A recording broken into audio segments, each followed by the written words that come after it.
2014, di Ukraina terjadi sebuah kudeta yang dibangun dengan gerakan rakyat penentang pemerintahannya Yanukovych, persis seperti gerakan penggulingan Soeharto di tahun 1998. Untuk itu, kita akan mulai dengan menyaksikan video tentang CIA terlebih dahulu. Bagaimana CIA menggulingkan sebuah pemerintahan. Baru cerita tentang bagaimana operasi intelijen CIA di dalam kudeta pemerintahan Yanukovych di tahun 2014 di Ukraina. Video kali ini disponsori oleh Dinaran, sebuah platform jual beli emas yang bisa menjadikan emas sebagai alat tukar, berinvestasi sekaligus memiliki ATM rupiah atas emas yang diletakkan di kustodian Dinaran. Rupiah Anda bisa diambil di seluruh ATM di Indonesia dan bisa melakukan transfer antar bank ke semua rekening bank. Untuk bergabung, klik aplikasi Dinaran di Google Apps dan Apple Store. Kita saksikan videonya.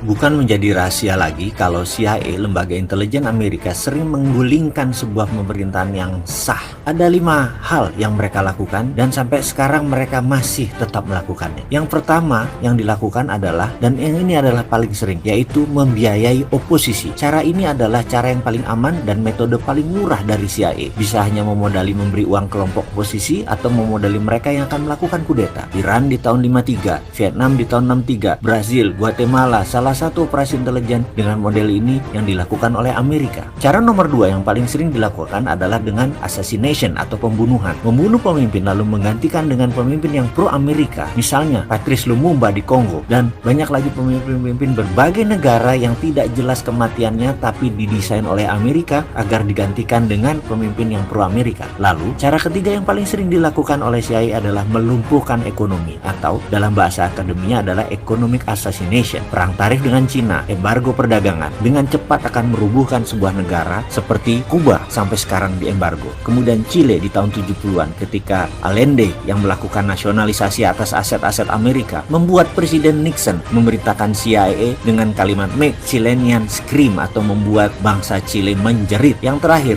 Pinochet mengkudeta Allende. 2 hal itu dilakukan di sana. Tekanan secara ekonomi lalu mendukung kudeta oposisi. Lalu saat ini misalnya serangan mata uang lira di Turki yang menjatuhkan 40% nilai Turki dalam setahun terakhir dan membuat banyak investasi keluar dari Turki. Kemudian juga Venezuela diserang dengan economic hitman sehingga inflasinya lebih dari 1000%. Indonesia di tahun 1997 adalah bagian dari economic assassination untuk merubuhkan rezim Soeharto. Kemudian saat ini yang paling sering dipakai adalah nomor 4, yaitu pengambil alihan kendali atas media. CIA akan membeli koran, membeli TV, membeli radio untuk merubah opini publik dan melakukan kampanye anti penguasa yang anti Amerika. Di Italia, CIA pernah membeli koran Rome Daily American agar Italia tidak jatuh ke tangan komunis. Namun sekarang petinggi CIA pernah berkata lebih gampang membeli wartawan dan redakturnya daripada membeli koran atau media. Karena itu, banyak sekali sekarang foreign jurnalis yang dibayar oleh CIA, dan di media warfare ini kuncinya adalah kendali informasi, di mana sekarang meluas ke internet dan medsos dengan analitik strateginya. Terakhir adalah membangun kepanikan atau menciptakan chaos, menciptakan ketegangan sosial. Seringnya ada demo atau street protest, itu adalah bagian menciptakan kekacauan atau chaos. Turun ke jalan berdemo adalah CIA style sekali. Coba lihat, coba ingat-ingat di Indonesia yang sedikit-sedikit turun ke jalan, belakangnya pasti siapa? Kita bahas detailnya di chapter yang lain. Dan pastikan mereka yang turun ke jalan itu tidak tahu apa motif asli demo tadi. Itu adalah kunci sukses demo. Misalnya tokoh Iran Muhammad Mossadegh yang menasionalisasi aset minyak Inggris di tahun 53, digalanglah demo besar-besaran sampai terguling. Dan kemudian boneka Amerika, Shah Iran, dijadikan monarki lagi. Juga demo panjang Hong Kong saat ini. Demo besar misalnya kemarin di Malaysia untuk menggulingkan Najib yang pro Cina beberapa tahun yang lalu. Ini semua adalah sedikit informasi tentang organisasi rahasia dan bagaimana operasinya. Dan masih banyak lagi yang sebenarnya kita tidak tahu. Jadi ke depan ada baiknya Indonesia hati-hati. Kita harus punya strategi berlapis dan bermain cantik. Baru nanti kita salib mereka semua di tikungan. Barulah Indonesia bisa jadi negara besar.